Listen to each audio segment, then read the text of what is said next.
Hi everybody, this is ByCherryEnchantress. I'm here with another pick a card reading, and yeah, pick a card reading, and it's part of my Twin Flame series, which is, you know, kind of always an ongoing thing for me anyway, because I love to do this subject and I haven't really dove deep into it in a while. But now I'm going to refresh the Twin Flame readings again, and this one is something that just came to me having to do with past lives. So this is like past life, soul journey, contract story. Soul contract story. I think, you know, after working on it a bit, like I did this one, you know, pre-shuffled so I can meditate and figure out what the story is and what the message is before I come bring it to the camera, because don't always think extremely quick on my feet. Sometimes I receive messages more slowly on certain days. And yeah, so I just want you to pay attention to the masculine in this, because I think some of it is a soul contract type thing that that I need to present to you, but I think it's also like this life will resonate in your current situation and the work that the DM has to do, kind of, I think, a little bit. All right. Now, I'm not saying the Divine Feminine has nothing to do, but definitely they have their work cut out for them as well. And because they're twins, you know, you can't just say, oh, he's got to do everything. He's got the learning and the growing to do. Feminine's got to help their masculines out, at least energetically, okay? Alrighty, so if you don't like the term twin flame, you can certainly think of a different terminology. You can think of, this is a certain kind of soulmate, you know, it's kind of a karmic soulmate, you know, it's the person, it's somebody that you have a huge lesson to learn in order to achieve your higher self, you know, an evolution of yourself and an evolution of themselves as well. And so that's why these certain relationships come together. But twin flame is one of the highest ones in that category. So try to see yourself, you know, put yourself where you see yourself. Masculine, feminine, male, female. I might slip in and out of, you know, pronouns. Just don't really focus on that so much. Just see yourself, okay? All right, so we have 3 piles here. We have pile 1, pile 2, pile 3. Pile 1 is this amethyst cluster. Pile 2 is an orange calcite. And pile 3 is a clear quartz cluster. All right, so I get all excited when I do this reading. So sometimes I'm short of breath for some reason. It's like an excitement. I don't know how to explain it. Anyway, and it's like a lot of energy pumping through me. Okay, so let's take it. In that case, let's take a deep breath. Ready? Take a deep breath. Close your eyes, release your breath. Open your eyes and let them drift to the pile that's meant for you. Let's begin. Okay, here's pile 1 with the amethyst quartz cluster. I got this, some kind of nice package group of crystals from Etsy, I think, maybe. All right, let's see what we've got. So we're using my Enchanted Romance, and as the cards started coming out, a story was forming. I'll just go ahead and lay them all out so you can maybe see what this story might be. And let's see if we can zoom out a little.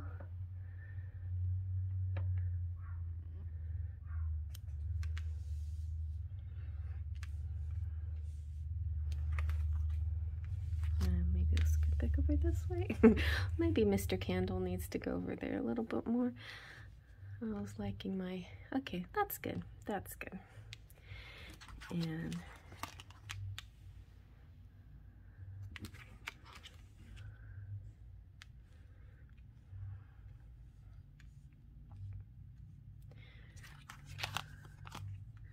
the Four of Swords. We'll hold on to that for now. Okay. So what we have is Queen of Swords, air energy,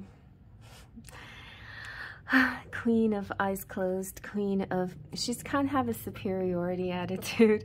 That's sort of this gist of her in a general sense, but I always give the Queen of Swords a benefit of the doubt and just see that she could be shy, or she could have her eyes cast down just at the right moment when she needs to be looking up, things like that. But in this case, Queen of Swords has kind of a superiority attitude, okay? The Queen of Pentacles, however, she has a modesty and a timidness and a shyness. All right, and then let's get to the obvious, that the King of Cups, the Ten of Cups and the Emperor both use the image of King Henry the Eighth. So I just feel like it's kind of funny.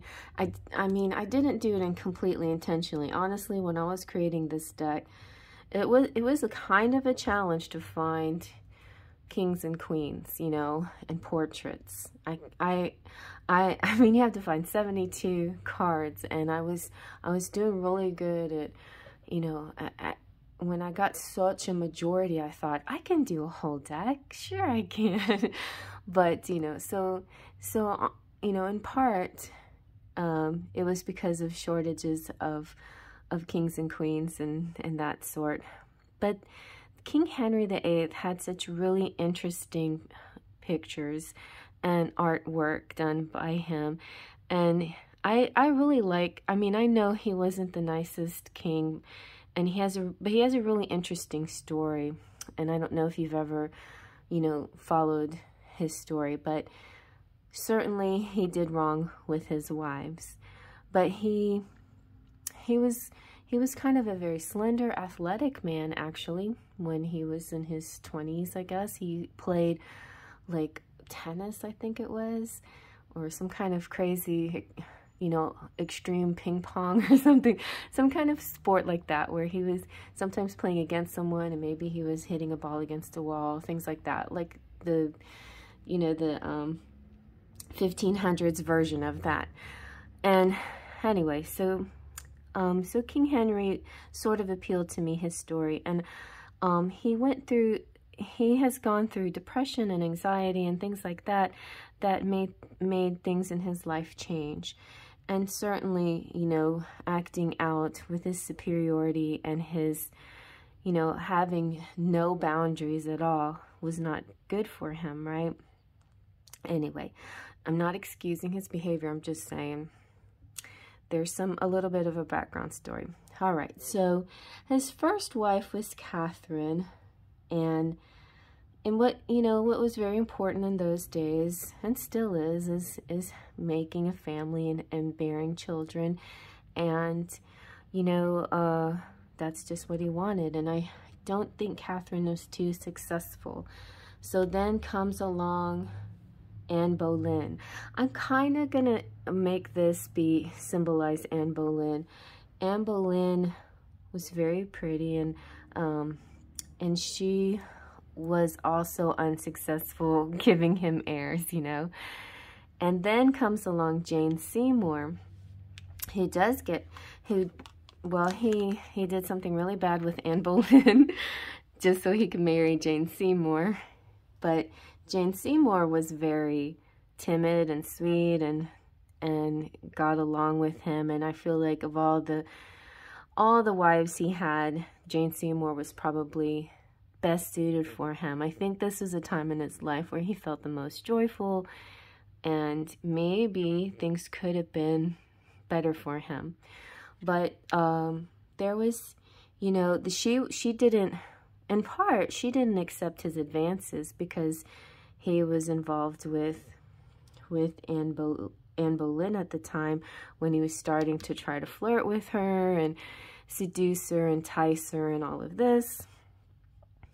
And she was like having none of that.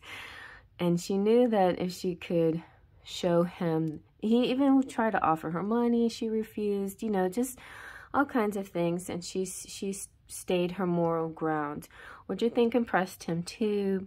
And so all around, I think he saw her as a distinguished, warm, loving person, although she wasn't very educated. So it wasn't like they could have deep philosophical talks maybe, but there was a tenderness about her, or a gentleness about her, that appealed to him, and that she had a proper quality about her.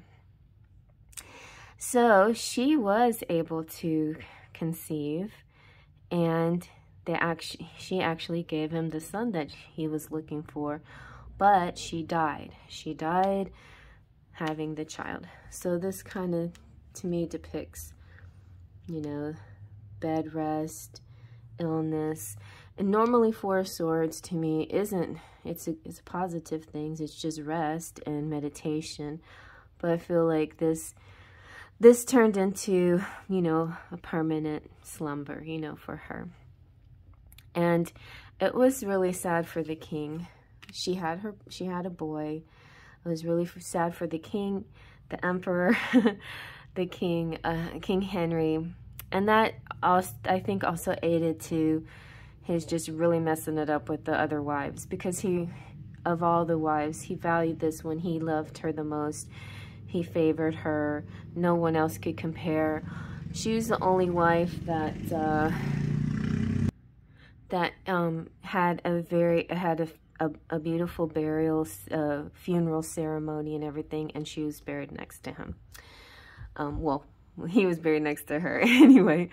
All right, and let's see what our oracle message has to say about this situation. And so if there is kind of a lesson to be learned, is there a soul contract?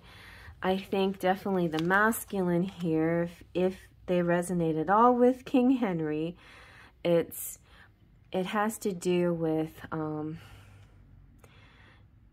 you know, when you find the one, that's the one. It's just, there's just so much, you know, so much to going on here. But vices and power and all of the things that the emperor had, nothing could be more important than true love, you know, than having that peaceful, content relationship. So let's see. So we've got divine timing.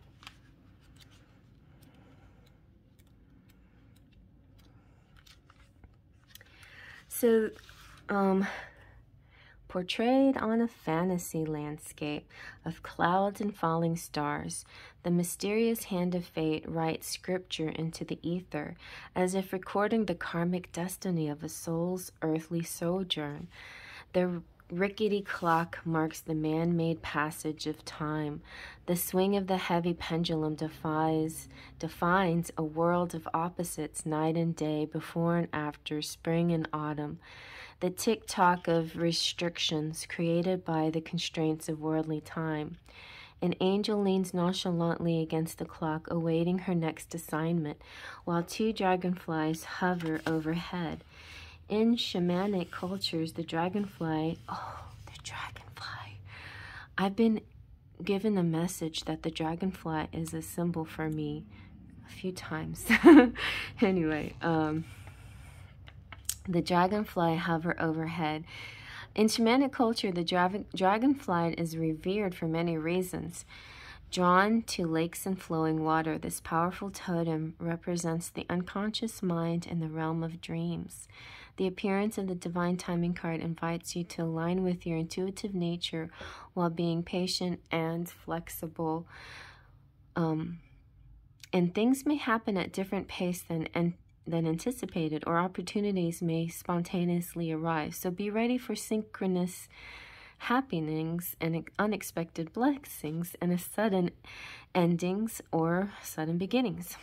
So divine timing may well gift you with a beautiful happening, But if progress seems thwarted by dead ends in spite of your efforts, look heavenwards for guidance. Have faith that your sincere efforts and intentions will be heard. Life doesn't always manifest in accordance to our will, but there are specific lessons that can only be learned precisely because of frustrating delays or sudden changes, and you never know when those lessons will come in useful. Take care to guard against blame or becoming the victim of circumstance. Cultivate your ears to hear inner prompts and your eyes to read the signs. Dreams and meditation can reveal valuable insights which point toward the deeper truths behind recurring events and realign you with the rich organic flow of divine timing. Divine providence always delivers what we need, when we need it, and for our highest good. The responsibility lies with each individual to adapt accordingly. Ask for the necessary understanding of why things are as they are, and for any gifts or benefits hidden within the seeming disruption. If you wonder how divine timing plays a part in your life, reflect on how seemingly unplanned synchronicities have molded your reality today. Consider how unseen forces and connections have led you to this point in your life and in your spiritual development. So, anyone that might have a King Henry karma, that type of karma, would have a lot of work to do in this lifetime, even if they've had lifetimes in between, to clear their karma, to start again, to start fresh and new. But I think they might be getting a reward to try with their beloved, you know, to unite with their beloved finally, and their beloved live past, you know, childbirthing years, you know, to have a full life beyond, you know. I feel like her life, Jane's life, was cut too short in this lifetime, and she is being given the opportunity to have more life with her beloved as well. And so let's see what the intention is here. Okay.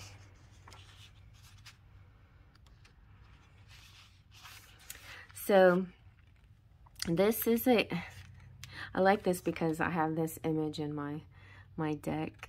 So the intention, this is a woman holding a vessel of water. Her gaze is directed and purposeful as she steadily pours the contents into the ether. She hovers on a starlit background of blue and aqua, the colors of the throat chakra, which represent communication and clarity of thought. Water has the capacity to shape-shift form into liquid, vapor, or solid, depending on which atmospheric conditions are present.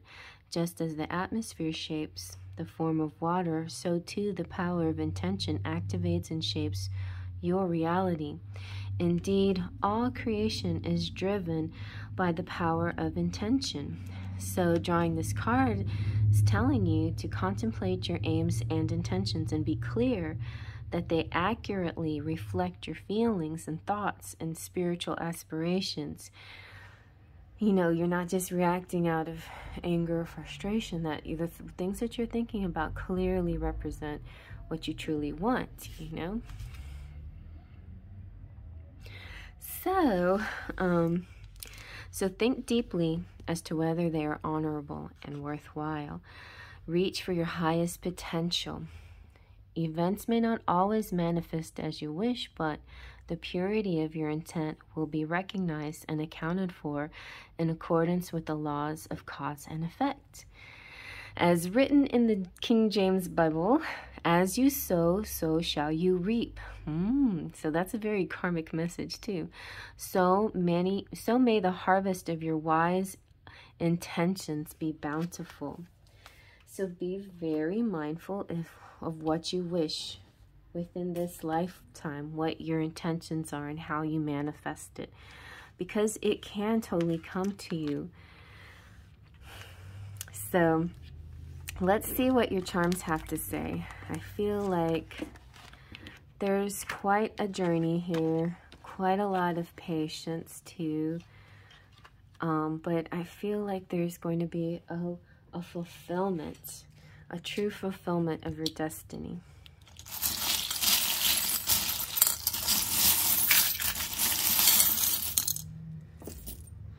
All right, let's see.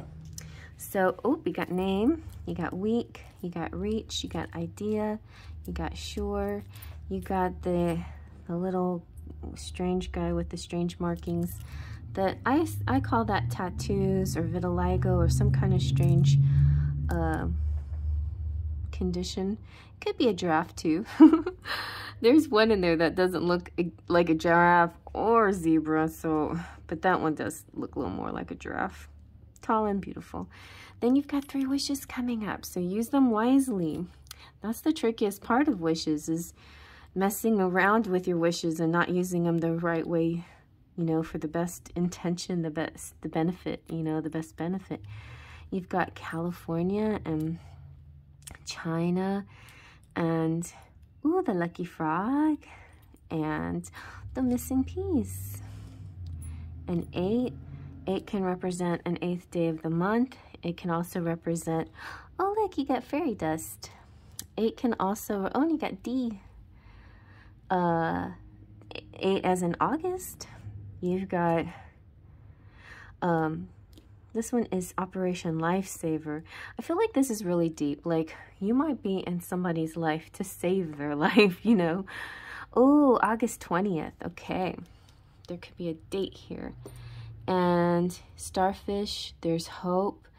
And you've got peace, a miracle. It'll take a miracle. And you've got the love karmic wheel. So love is coming around. It is your destiny and it is your reward. A lot of love. And you have the little birdie of communication. All right, so because you have fairy dust, I'm going to pull you a fairy dust card.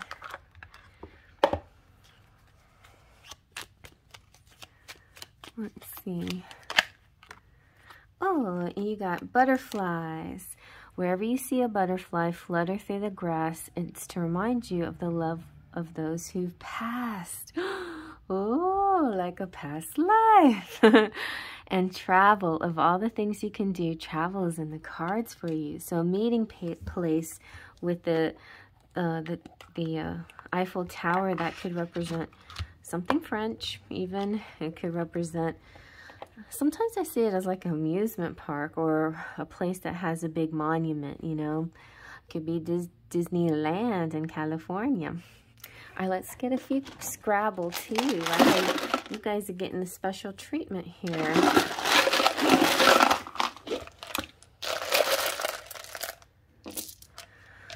All right, here we go. We got T-H-E, the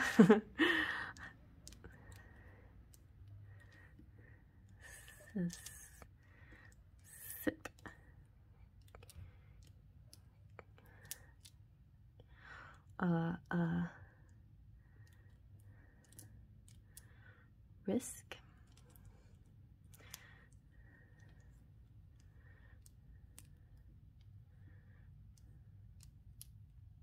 The risk.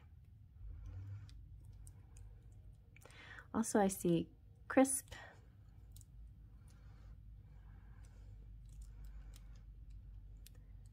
The crisp K. Well, so just, you know, screenshot that and play with it as much as you want. There could be a person's name or initials here or anything else. You know, mix them around and see what kind of message you get. I see there.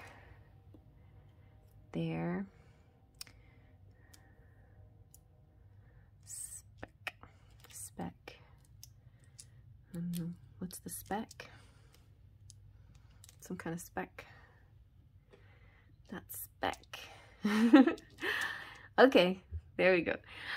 So I'm going to move on to the next, you guys, and I'm not going to keep rambling on. I'll just do a commercial at the very end if you want to know more about the channel. But if you're not a subscriber, please subscribe and push the bell for notifications. Thank you, and hugs to my subscribers and my members. Love you. Okay, here's pile number 2 with the orange calcite. So I just decided, since my cards were giving me famous past life people, I'll look into what cards I have that depict famous people. So we have Casanova here. And I just realized there's a lot of Casanovas out there. This guy is Giacomo Casanova of this 18th century, 1725 Italian era. The famous Casanova, the one that every guy wants to be like, I guess, but ew. He's not as great as he seems. Like, there's a lot of interesting stuff about him. But let's go through. Okay, so we have the Hanged Man. This represents that he's actually escaped from prison once. And he's the only one that's been able to do this in that city. This card is the Lover's, no wait, 11, it's Strength. So this is one of his escapades. So Casanova is just known for being with a lot of women. 132 is what he says in his memoirs. So yeah, he's been with a lot of women. And by the way, if you want a really good movie that talks about, that, you know, depicts Casanova in a really fun way, there is one called I think it's called Casanova, and Heath Ledger plays the Casanova, and he's so adorable in it. So I think it's worth it. Anyway, yeah. So this person, this story is pretty cool. So this lady is a soprano singer, but she disguised herself as a man who could sing high, which I guess was very coveted at the time. And Casanova figured her out pretty much before everybody else did, and found out that she actually was a woman, and then had an affair with her and fell in love with her and almost married soprano Bellino. And she appears a lot in his life for different reasons. Then we have Temperance. I feel like Temperance just represents, you know, in this case, a balance of things. I mean, Temperance represents modesty, and it represents moderation.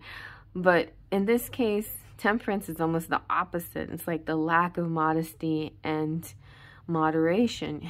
And you know, Italy during the 18th century was very loose and promiscuous. So these kinds of things were kind of a normal occurrence. But even in the normalcy of the loose, promiscuous lifestyle that men and women led in those days, there still could be too much, you know. There still could get carried away in places where they probably shouldn't have, you know. But so, you know, this image represents maybe in those people in a certain time, this just represents a sweet, innocent person, just, you know, showing her chest.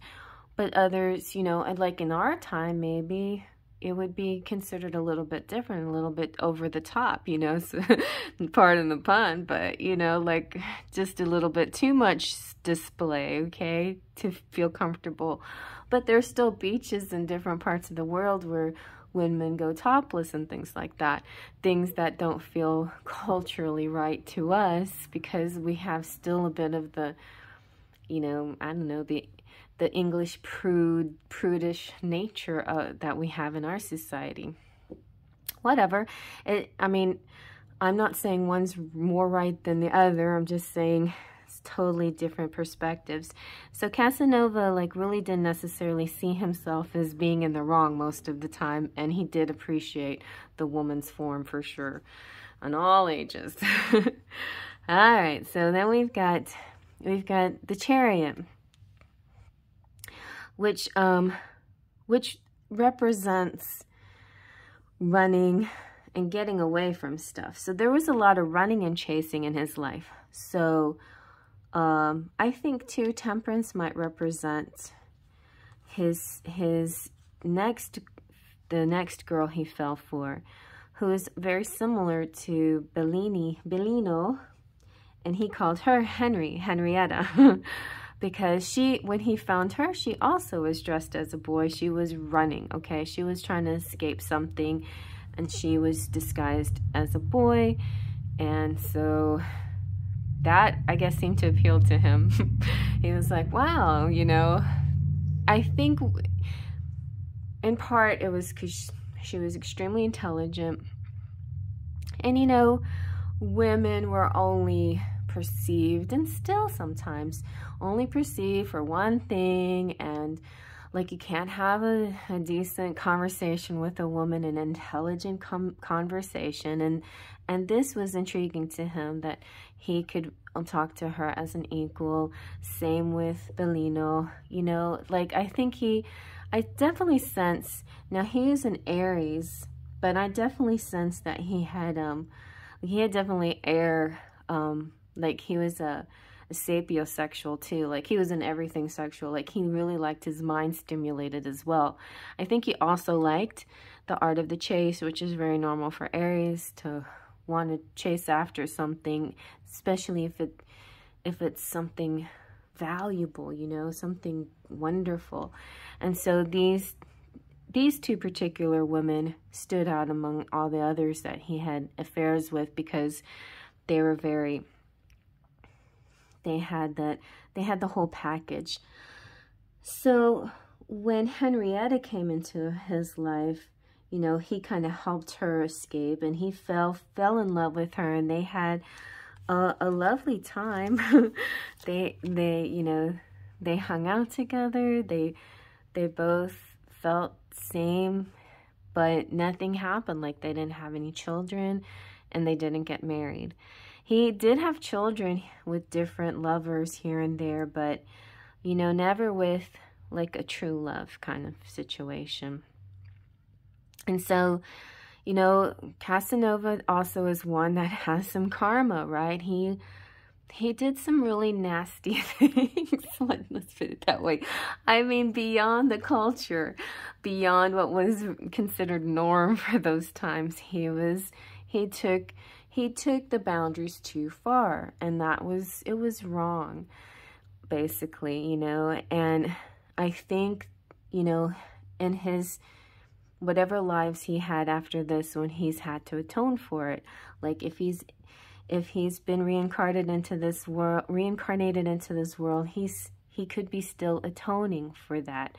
And he could still be fighting certain sexual issues about himself and learning about that and atoning for it, okay? So that could be one of his vices that he has to deal with.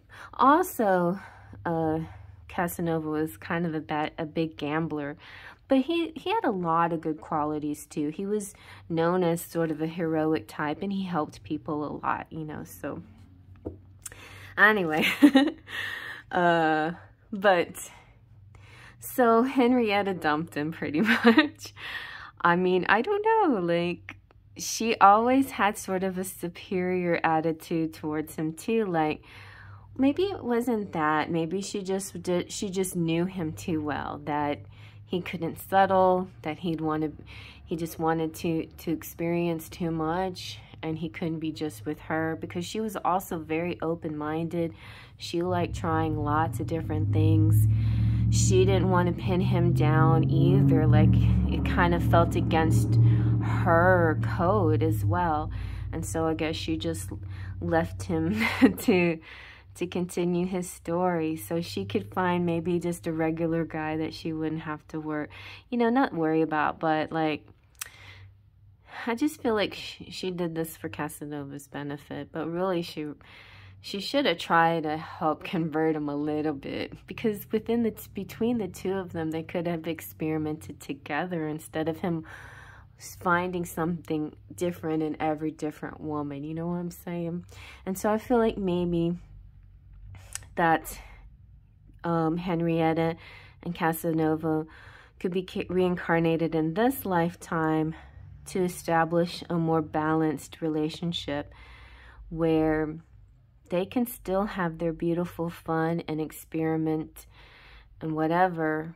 Especially they can even role play and do anything they want to within the confines of their own home with their consent, you know, two consenting adults. But I think that's another boundary that he has to learn too, like what's consenting and what's not.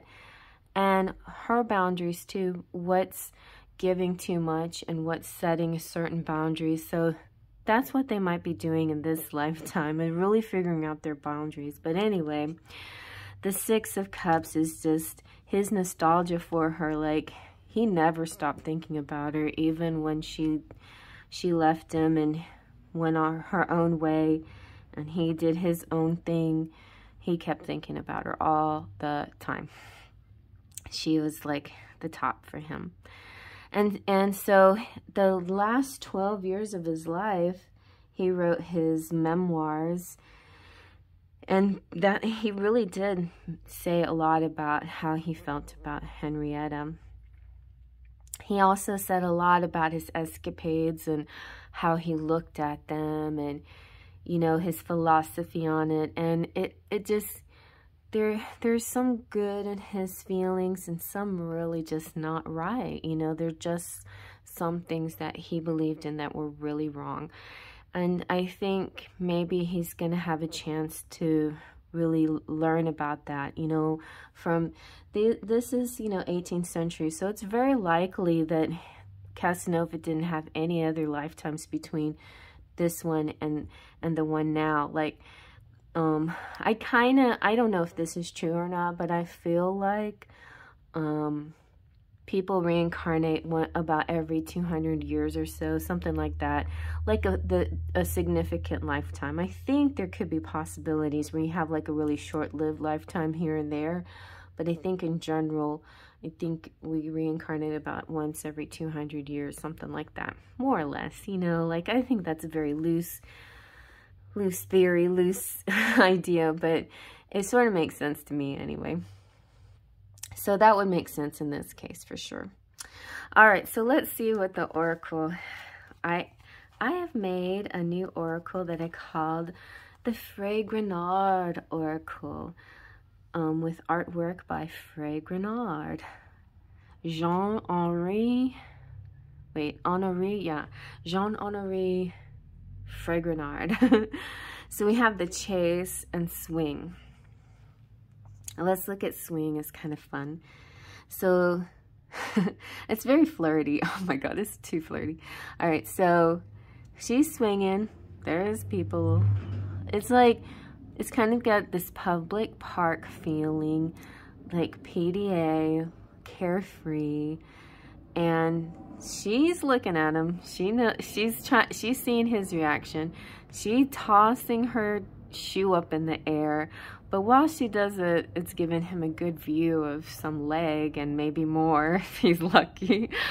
But yeah, so I feel like, you know, in one aspect, if a person like Casanova is the way he is, certainly he has his own responsibilities, but we can enable these things quite easily. So be careful on how you enable this kind of behavior and make sure you have your boundaries. So I think that definitely is your lesson if you're the feminine, or if not, you know, it just depends, because really the Casanova here could have been the female of this lifetime, you know, because when we reincarnate, we don't always reincarnate within the same sex. I think, as I've read, that we usually, like, our majority of our lifetimes are same sex, are the same sex we are right now, whatever.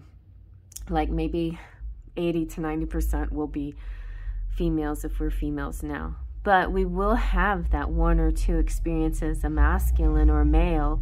So I'm not sure, you know, how you resonate to this, but let's just say you're feminine and you're the female, and your role here is not to encourage necessarily, but to present certain boundaries.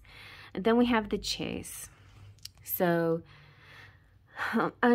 Lately I've been feeling the divine feminine is going through, you know, the runner phase right now anyway. And sometimes that phase can spark something within the masculine that they didn't have before. Like the masculine will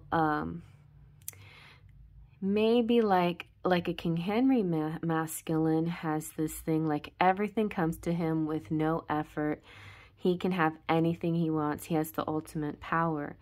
But when you run, you're taking away a little bit of that ability, that sort of spoiled nature or whatever, that thing, that quality that some masculines might have, thinking they can have anything they want at any time. Now, Casanova, I don't think he wasn't like a Henry. He was definitely one who liked the game of chase, you know, of cat and mouse. You know, he definitely liked intrigue. He liked that mystery of the woman dressed as a man. He liked all kinds of surprises and intrigue, because that was to him like spice of life. And so, yes, that's another way where the taking on the running aspect could be appealing and attracting to the masculine. Not saying that you should do it on purpose, but, you know, for in a certain sense, it can be sort of fun and playful. It's all on how you look at it, though. Like, you don't want to use it as a manipulation tool, right? Or tease or torture or anything like that. But if you actually need some space and you need your boundaries, that's a good thing. That's a good thing. If you've come to that place where you're like, that's it, you've gone too far, I need my space now, thank you, stay over there. As soon as they see you valuing yourself and giving yourself this worth, then they might try to chase you. And so I feel like that was kind of what Casanova felt specifically about Henrietta, was that she valued herself highly, and that was the most appealing thing of all. All right, so let's see about the your charms. Man, the sun came out and now everybody wants to drive down the street. They're like, hey, let's drive around. Oh, it's Saturday though, so that makes sense. Wait, is it Saturday? Oh gosh, I'm so confused. Is it Sunday? Oh my gosh, why am I always losing track of time here? Anyway, so like my brain, not all who wander are lost. My brain likes to wander, but it's not lost. It's okay. So yeah, there's just this fun, this wanderlust, wander as I wander. There's just this joy and traveling and not having any boundaries, and you know, just having sort of a frivolous destiny. Oh, look, it's the twin flames. And this is kind of like the Cupid Rococo version, which is so perfect for this deck. So sweet. And another twin flame one. So you got the two hearts that beat as one. Somebody losing their tail. So I think, yeah, one of your challenges this lifetime is giving it up too easy, you know, losing your tail or trading in your tail for legs just so you compete with your person. No, don't do that. Don't do that. You deserve so much more, and they want you even if you have fins. They'll come to the sea and swim with you. You'll see, okay? I like this candle too, candelabra. So this talking about a date night here.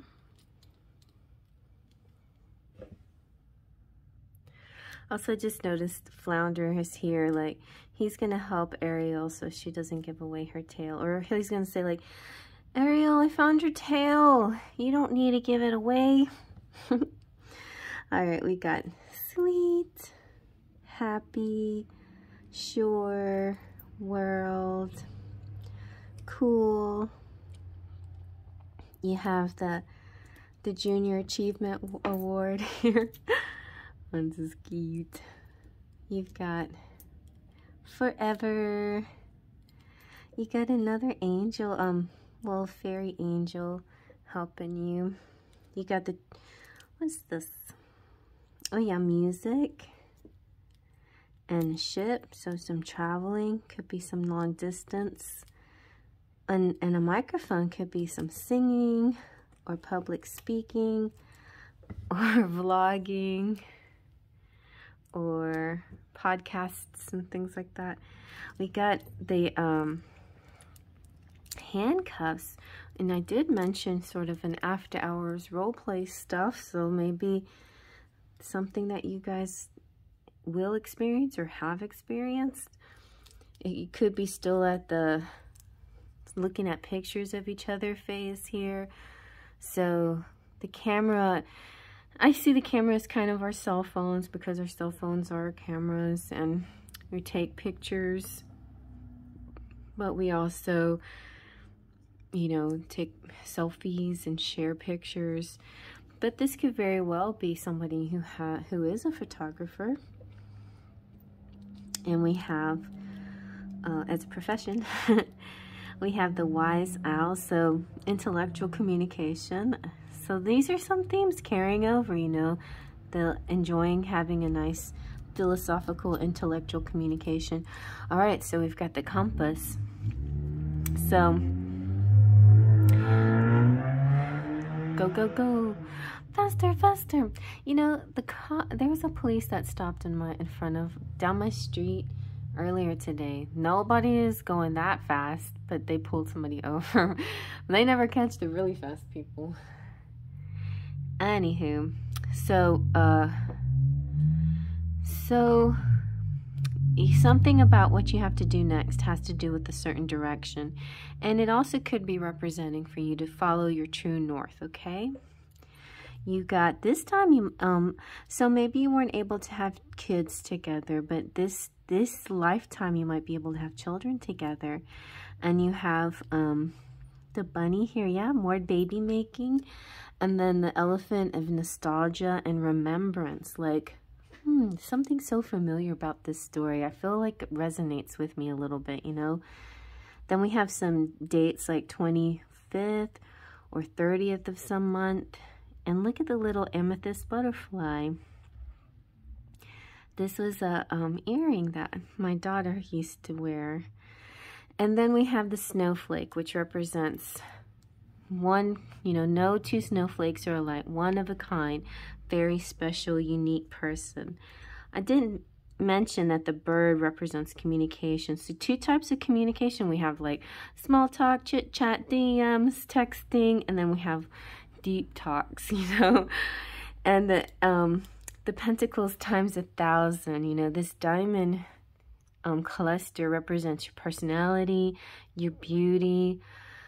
That was the other thing about Henrietta. She was just amazingly beautiful too, and just really blew his socks off. And so all of these themes are coming back again. You know, I think there could be a little bit of a wander, discovery, direction that leads you guys back to each other. Some traveling, something having to do with music, and definitely communication here. So keep on the lookout, keep finding the signs. And a lot of you probably kind of feel like, yeah, this makes a whole lot of sense to me. But, you know, even if the Casanova story doesn't exactly, just know that your past life could be something like that, where for one reason or the other, if you're the divine feminine, you just didn't think that he could settle down. And so you took it upon yourself to just do your own thing, you know. And this lifetime, I feel like he's going to be able to prove to you he wants the long-term relationship, and he wants to have kids with you too. All right. Okay, well, I hope you like that. I'm going to move on to the next. And please subscribe if you haven't subscribed. And hugs to my subscribers. Thank you. And hello, visitors. Please subscribe. And And anybody who wants to join, please join. And if you have already joined, thank you. Thank you, joiners. Thank you so much, my sparkles of light. And I'm going to move on to the next and do the commercial at the very end, where I'll tell you where to find things. But go ahead and explore the channel while you're at it. Moving on. All right, and here's pile number 3 with the clear quartz cluster. And this is our Egyptian pile, if you couldn't guess. So we had King Henry VIII, Casanova. Now we have Nefertari, and her man was Ramses, and Nefertari and Ramses were married. Ramses II, he's called Ramses the Great. He's a pharaoh, and Nefertari was his consort that he turned into the queen. Now, I'm telling you, these men, I tell you what, Henry had 6 wives, right? 5, 6. And Casanova had 132 lovers. And Ramses has had 200 wives, okay? So for me, the message to Divine Masculine is, can we whittle down this wife business, this feminine consort thing here? Can we just keep it at 1? All right, let me put down the cards. So this is really funny. I'm just going to say that the moon and the stars flew out, and I said, hey, can we have a sun? The sun flew out. This is the most beautiful deck ever. And you guys, I didn't notice this. I was sitting on my bed, and I was like, oh my God, this has, you can't tell in this light, but you could tell in my bedroom light. My bedroom light's really good at catching the, catching other things, but there's a bit of an embossing on these too. I'll have to show you someday. Okay, so the sun. And then we've got the moon and the stars.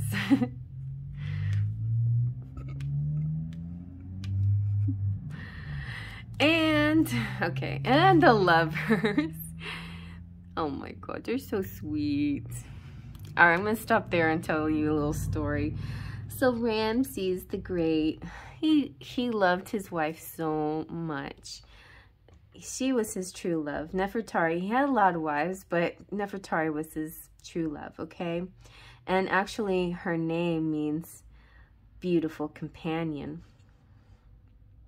And so he wrote poetry, and he built big statues for her to let everybody know how much he loved her.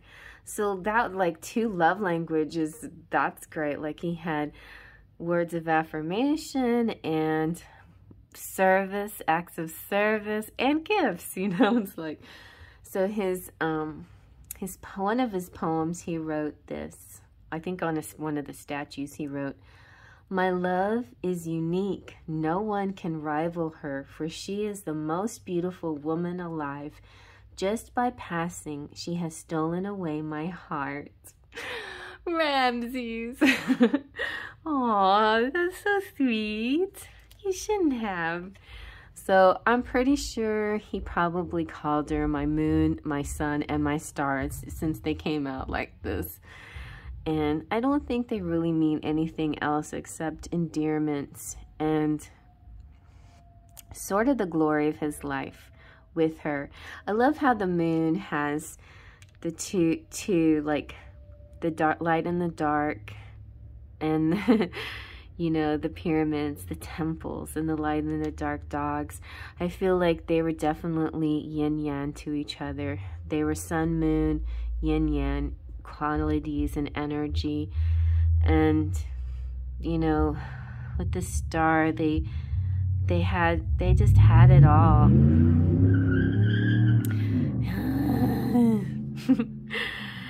And, so my impression of Ramses and Nefertari is that maybe after this particular lifetime, they ascended. Like, there's no real reason why a couple this in tune with each other that came into union, they became husband and wife. They had children, they had legacy, and well, they're still very well known, right?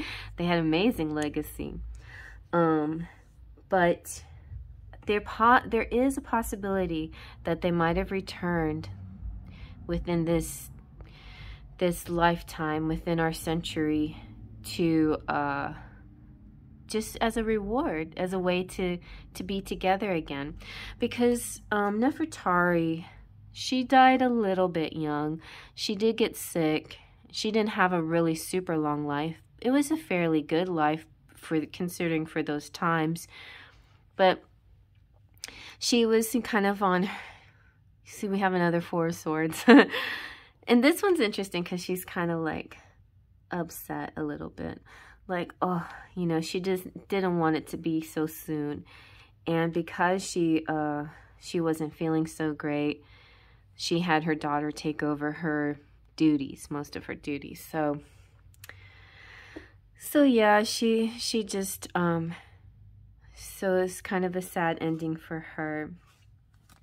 We have the Six of Chalices. So yeah, I feel like with the Six of Chalices, this represents, you know how Six of Chalices or Six of Cups can represent your ex coming back to you or somebody returning to your life. Well, this could be, you know, somebody returning from way from the past, so far, far away, you know, from a lifetime far, far away.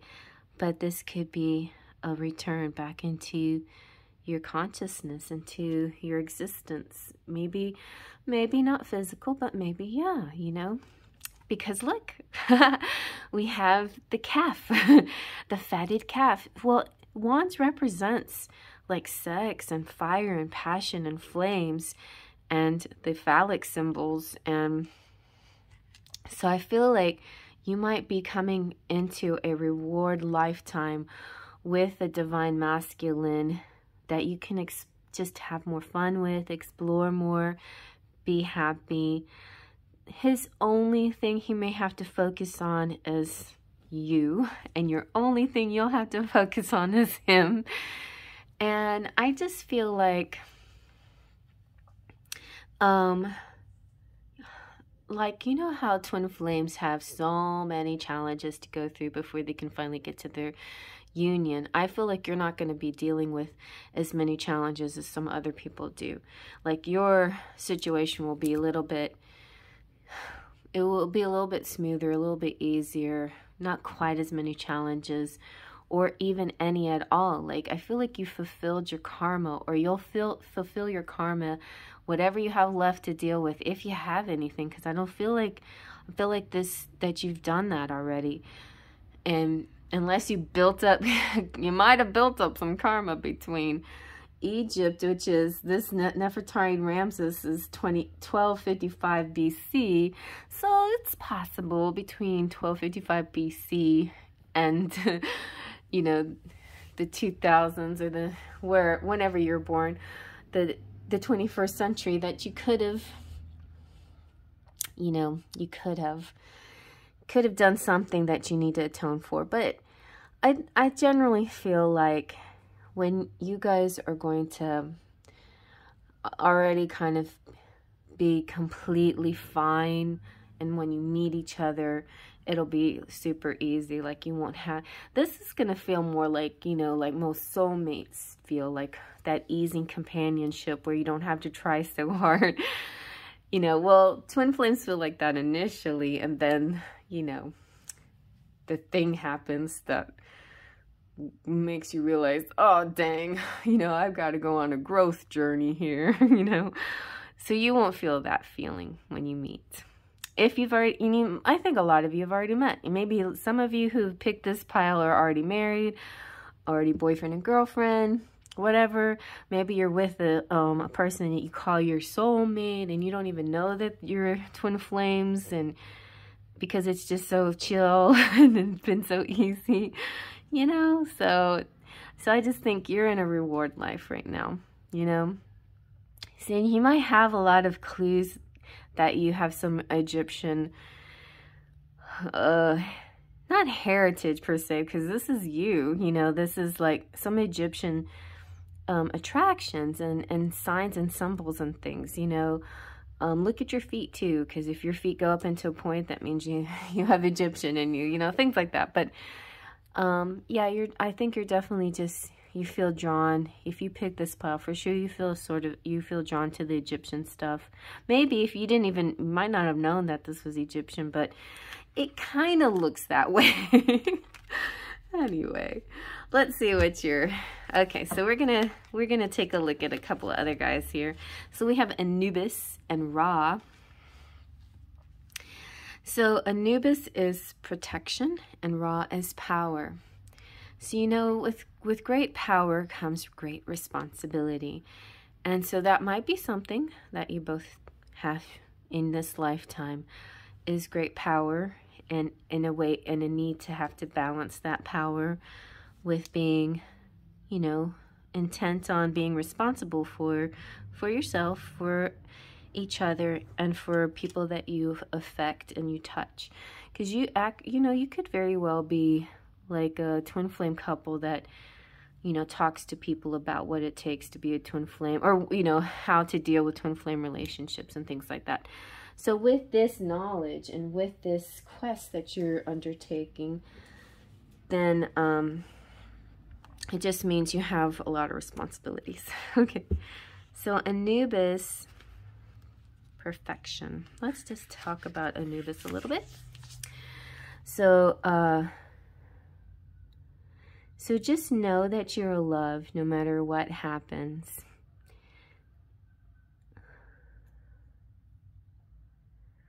This this kind of makes me think of Nefertari.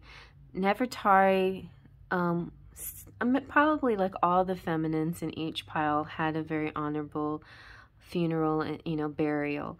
But specifically Nefertari, because she was a queen and she was Egyptian, so she had a very, very beautiful burial.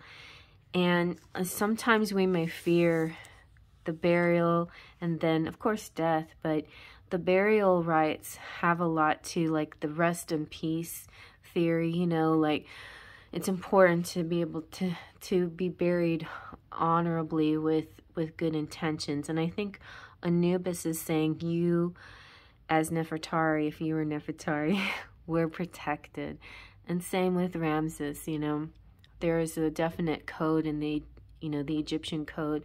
That's why their burial grounds are so beautiful and monumental, because there was a special code to burials and death and the afterlife and preparing for that next life. So anyway, I think that's what Anubis is talking about here. And also in general, your relationship, your connection has a very strong spiritual protection around it. So let's take a look at Ra.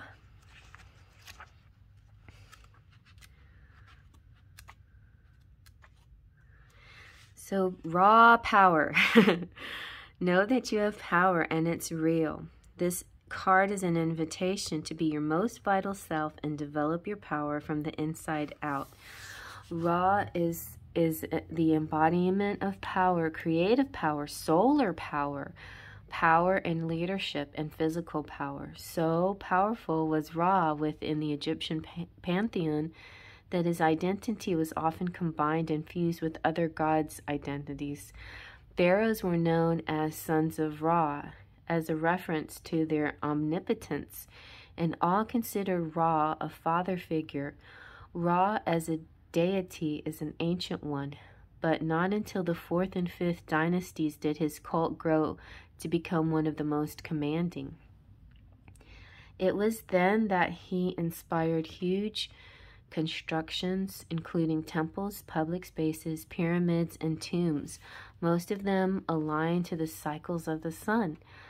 Ra's worshippers created, practiced, and recorded beautiful and magical prayers, rites, and invocations of all kinds. Many still survive today. One of the most recognized solar deities of almost any culture, Ra is the personification of the sun. And so, in particular, the setting sun, as it travels beneath the underworld, that's so funny, it's traveling, and Anubis represents the underworld. As it travels beneath the underworld to resurrect itself at dawn. The ancient Egyptians knew how much their survival and that of all beings relied upon blessings of the sun, so Ra was an integral part of their spiritual life. The mighty Ra calls us to power up and become fully alive. When we feel drained or powerless, we're not honoring our birthright. When it seems like our lives are being controlled by rules and what others ask or tell us to do, it's easy to feel powerless. True power is always pure and good force, and we find it by looking inward, developing practices that enable us to increase our inner power. For example, meditation or spellcraft can help us retain a good level of energy. This means we can feel empowered even under difficult circumstances. When we don't feel like we are in control of a certain situation, we need only look inward to see that we do have true power over how we deal with and respond to situations, meaning we always have power in our own lives. Ra also calls us outside to receive the blessing of the sun. We need the sun's rays to set off essential chemical reactions in our body, such as the production of vitamin D. And without this, we can feel tired and even confused.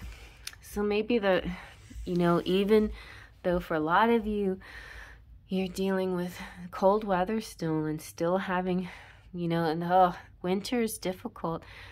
And even though we're officially in spring, a lot of you guys are still having winter temperatures.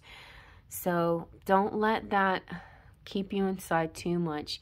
And don't let pandemic keep you inside too much. You could still enjoy nature on your own. You can be a nomad and be outside. At least even just driving around and let the sun shine through the window as you explore the world, so definitely get out. And here's an invocation that you can use if you like. Use this invocation when you feel you need to recharge your own power. It is best performed during the day, at sunset, or on a Sunday. It's Sunday today for some of you, unless depending how fast I get the video out. So open your arms, stand up straight, and center yourself. Imagine the disc that is the sun. If you are outside, feel the sunlight on your skin, recharging every cell. Drink in this power. Now say, "Hail and welcome, great Ra, son of Neith, loving circle of all, opener of eyes. Bless me now with the power that is my birthright. I welcome you to my body. I welcome you to my mind. You who are the King of Kings, show me how to use my power wisely. Hail to you, Father of Pharaoh. Reveal to me the secret of my own power.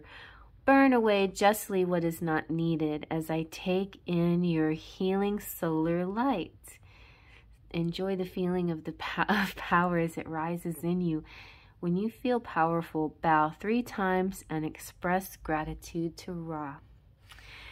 So, yeah, it's an ancient Egyptian thing, and it represents God and in a way too. So even if you have different religious beliefs or no religious beliefs, you can have gratitude for the sun, for the beautiful power of the sun and all it can do for us. So let's see what your charms have to say.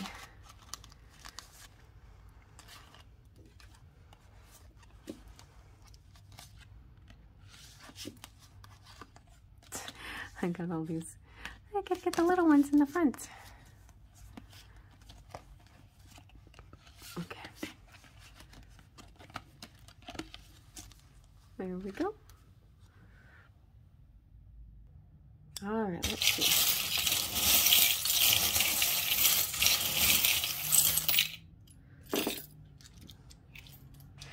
Okay.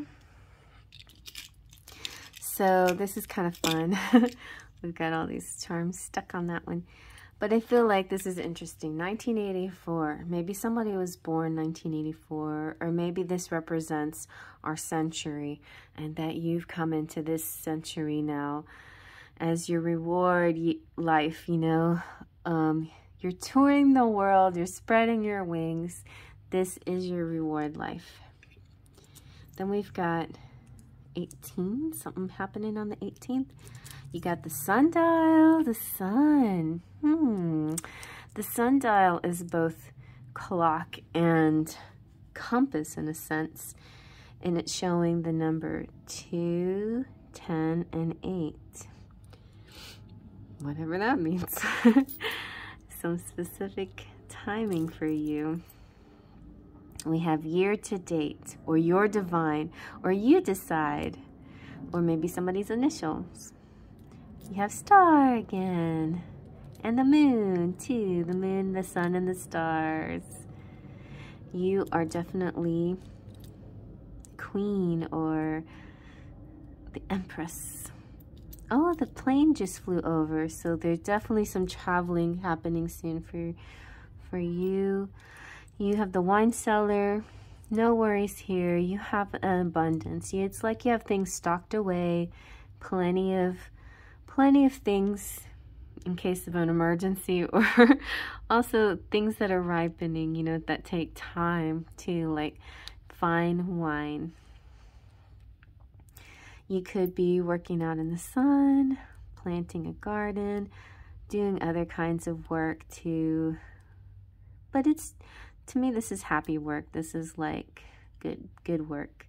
Work that makes you feel productive, where you changing, transforming, and making things beautiful.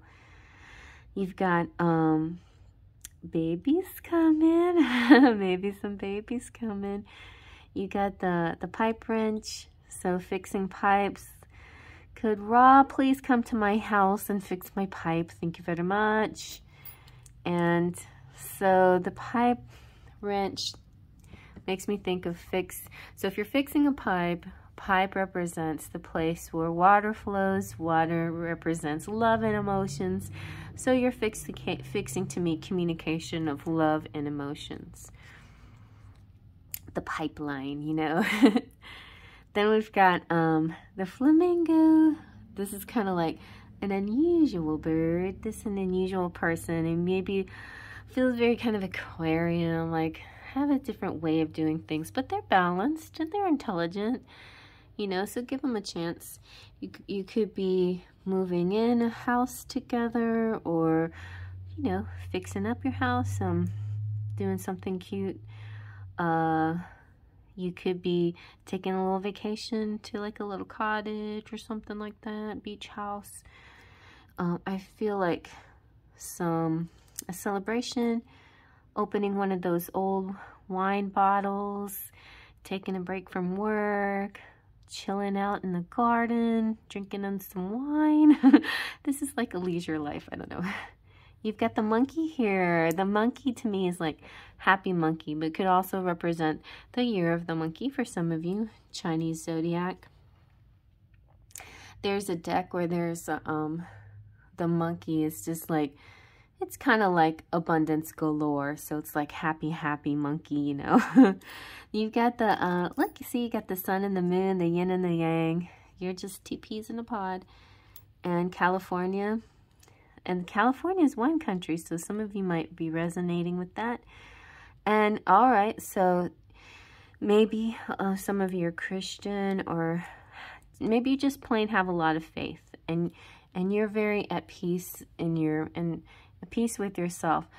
But if you're Christian and you don't really resonate with the whole Egyptian thing, then, I mean, I feel like you're open-minded enough to see it as a matter of faith, you know, that God created the sun, and the sun provides, you know, that nourishment for plants, besides, you know, food and water, besides soil and water.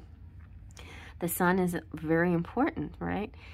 And so you're able to see it that way. The sun's also very important in your relationship because one of you shines like the sun and one of you reflects like the moon.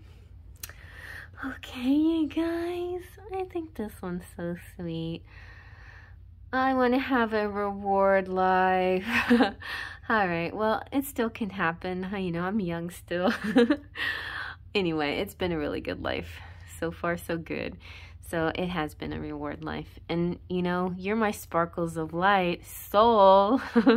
So you are like this to me. This is what you do in my life. You give me these rays of good vibes. This is you guys. I love you. All right, sparkles of light. So I'm going to give my subscribers a big hug. Hey, visitors, feel free to hit the subscribe button and the bell for notifications.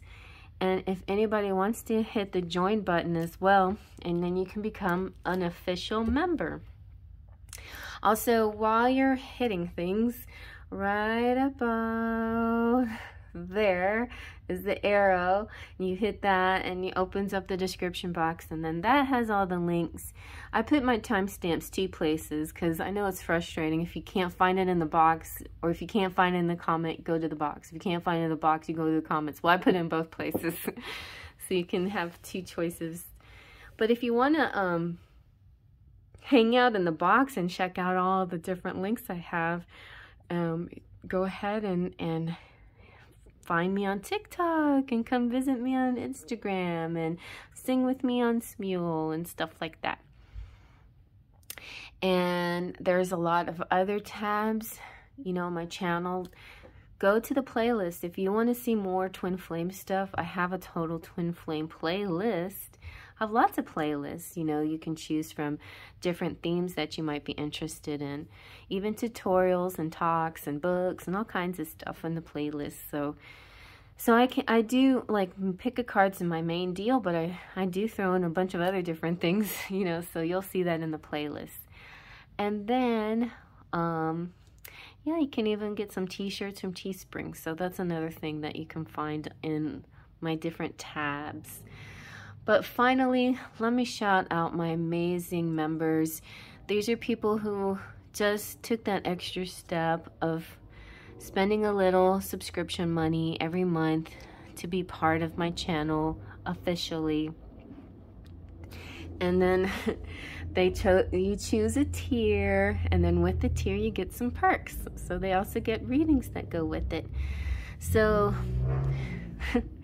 my members start with the Platinum Pixies, Kelsey Peltier, Lupe C, Cheryl Borelli, Claudia Lane, Golden Fairies, Ritz, Naha, and Spirit Fairy, Twin Flames, V Monaco, Curly Girl, Luisa Silva, Gabriella G, Your Uplifting Mind, Full of Flavors, Claudia Coxis, Anastasia Motina, Leo Sunchild, Sunny King, and Niwa. Sparkles of Light, if you want to have soul next to your name, that's just $2 a month. And you can also get like a little bitty reading that goes with it, just a little card. You get, so Liz is part of this group, Liz Crowley, Chrissy Ramos from the Ramos Mahoney family, Brandy Ward, Sleepy Cat, Yvain, Hippie Love, Jessica Johnson, Mona, Suri, and Patricia, Mystic Mountain Dance, Jaden, Maya, Brian. I also have a Patron page, and I just posted some new pictures of artwork that I'm working on for my Lenormand deck, my new Lenormand deck that's coming out. So my patrons over there are Melanie, Trini, Surian, and Brian. If you wanna become a patron, you can pick a tier over there and also get some free readings. And those tiers go up a little higher if you just wanna, if you're one of those big wigs that like to like splash a lot of money on a person, then you have that opportunity over there if you want to. All right, you guys, I love you so much. Thank you, Sparkles of Life, for being in my life. I love you. Faith, Trust, and Pixie Dust.